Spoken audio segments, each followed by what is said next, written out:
una fase estacionaria soluble con la fase móvil, pues la vamos a eluir, ¿sí? Entonces no vamos a ver nada.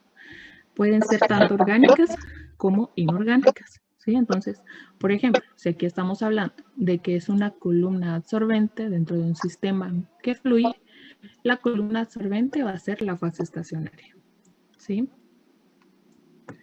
Y luego pues tenemos lo que es la fase móvil, que es el sistema fluyente, que es el que a nosotros nos va a ayudar a correr la cromatografía, así es como se dice. Este pues se denomina eluente también y pues algunas personas también dicen eluyente. Esta fase móvil puede ser líquida o gaseosa. Eso depende de qué, pues el tipo de cromatografía que nosotros estemos realizando, ¿sí? Estas fases móviles pues se caracterizan por presentar bajos puntos de ebullición y baja viscosidad. ¿Por qué? Porque nosotros tenemos que tener la capacidad de hacer que esta fase pues sea fluyente, ¿sí? Entonces van a ver para qué nos sirven a nosotros los bajos puntos de ebullición y de viscosidad. ¿Esto por qué? Pues porque la fase móvil usualmente se utiliza una fase de 2 disolventes en proporciones variables. Entonces, dependiendo de las características de cada una de estas sustancias, nosotros vamos a tener pues un resultado diferente. Entonces, la separación nosotros la vamos a realizar según sea la afinidad del componente a cada fase. ¿Qué pasa si el componente es más afín a la fase estacionaria? A ver quién me puede decir.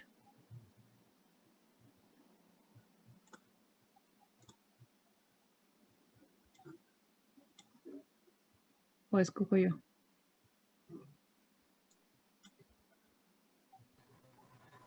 No se desplazaría tanto. Creo que sale más lento, ¿no? Ajá, exactamente. Dependiendo pues de la cromatografía que nosotros tengamos, si el componente o la mezcla que nosotros estamos pues eluyendo en la cromatografía es más afín a la fase estacionaria, lo que nosotros vamos a ver es que se va a quedar retenida.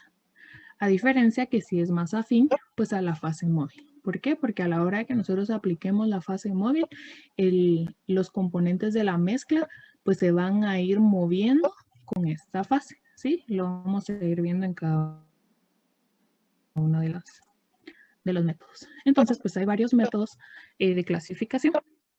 Tenemos la forma en que se ponen en contacto tanto la fase móvil como la fase estacionaria. Entonces, aquí tenemos cromatografías en columna. Entre las cromatografías en columna tenemos el HPLC, tenemos el intercambio iónico, la exclusión molecular y la cromatografía por afinidad.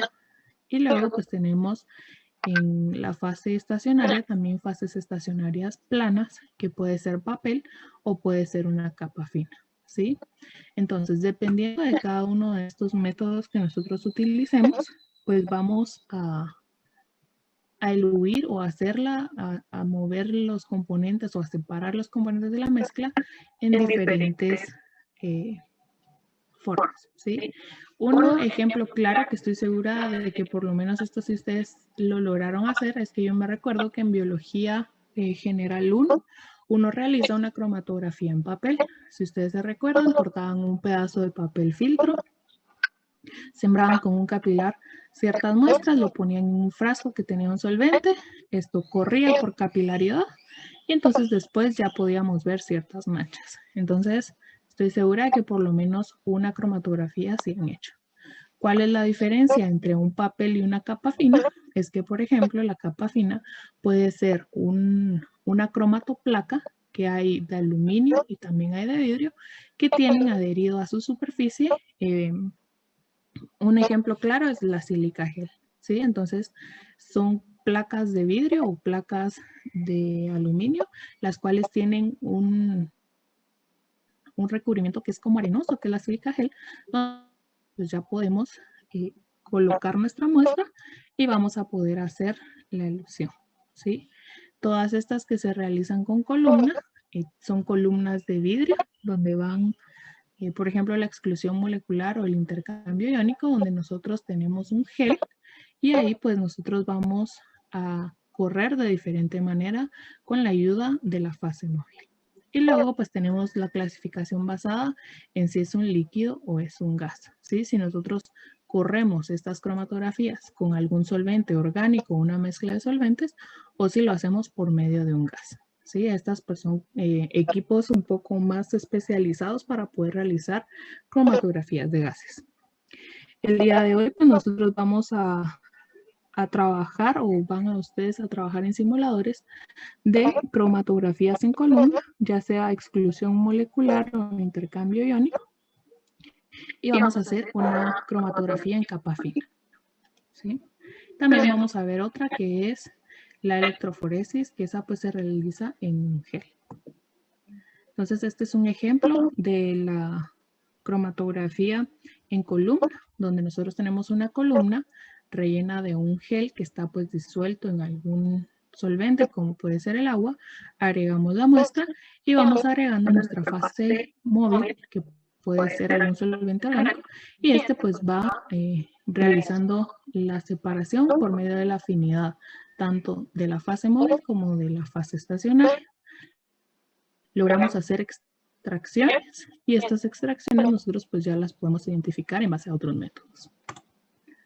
Y esta pues es un ejemplo de la cromatografía en papel, que era más o menos lo que ustedes vieron en biología general. Es solo que pues en la facultad casi no hay cámaras cámaras cromatográficas, así se conocen estas cámaras, y sino que nosotros los hacemos en frasco normalmente, pero pues el sistema pues es el mismo y ahorita lo vamos a explicar. Entonces las cromatografías en capa fina, en estas nosotros colocamos muestras para análisis sobre una capa fina absorbente, ¿sí? Entonces aquí es muy importante porque como yo les decía, pues tenemos cromatoplacas que son de vidrio o que son de aluminio, las cuales tienen una capa fina que es adsorbente. Está la sílica gel, la alúmina, la celulosa, hay varias polamidas y tierra silícea, ¿sí? Entonces, dependiendo pues de la cromatoplaca que nosotros tengamos, así es como vamos a hacer la separación. ¿Qué es lo que sucede? Nosotros tenemos la superficie del gel, por ejemplo, digamos que este es sílica gel, y aquí tenemos estos grupos funcionales, los cuales a nosotros nos van a ayudar a ir reteniendo el compuesto o hacer el fluido por medio de ¿qué? De las fuerzas electrostáticas, ¿sí? Entonces, si es muy afín a esta superficie, no se va a desplazar, o si es más afín a la superficie, a la fase móvil, perdón, esta va a eludir, ¿sí? Y estas fuerzas electrostáticas pues no van a ser completamente, no van a retener al principio a nuestra proteína o a nuestra mezcla, ¿sí? Entonces aquí lo que nosotros vemos es que la muestra se va a encontrar absorbida en la fase estacionaria y a medida que se produce la elusión, esta va a ir siendo desplazada por la fase móvil. Entonces, este movimiento está determinado por la polaridad del compuesto, o sea, el número y la naturaleza de los grupos funcionales y la naturaleza del disolvente. Porque si nosotros tenemos muchos grupos funcionales que son afines a la capa de la fase estacionaria, estos van a formar estas interacciones y se van a quedar retenidos. O si son más afines a la naturaleza del disolvente, por ejemplo, algo polar con un disolvente polar o algo apolar con un disolvente apolar, nosotros vamos a ver que esto se va a eludir, ¿sí? Entonces, aquí tenemos una cromatoplaca, ¿sí? Esta cromatoplaca en teoría es esto, ¿sí? Ustedes ven. Hay de diferentes tamaños. Se utiliza el tamaño, pues depende de la cantidad de muestras que uno va a trabajar. Y hay varias cosas que uno debe de hacer a la hora de querer trabajar con la cromatoplaca. Lo primero es que ustedes deben de hacer una línea, ¿sí? La línea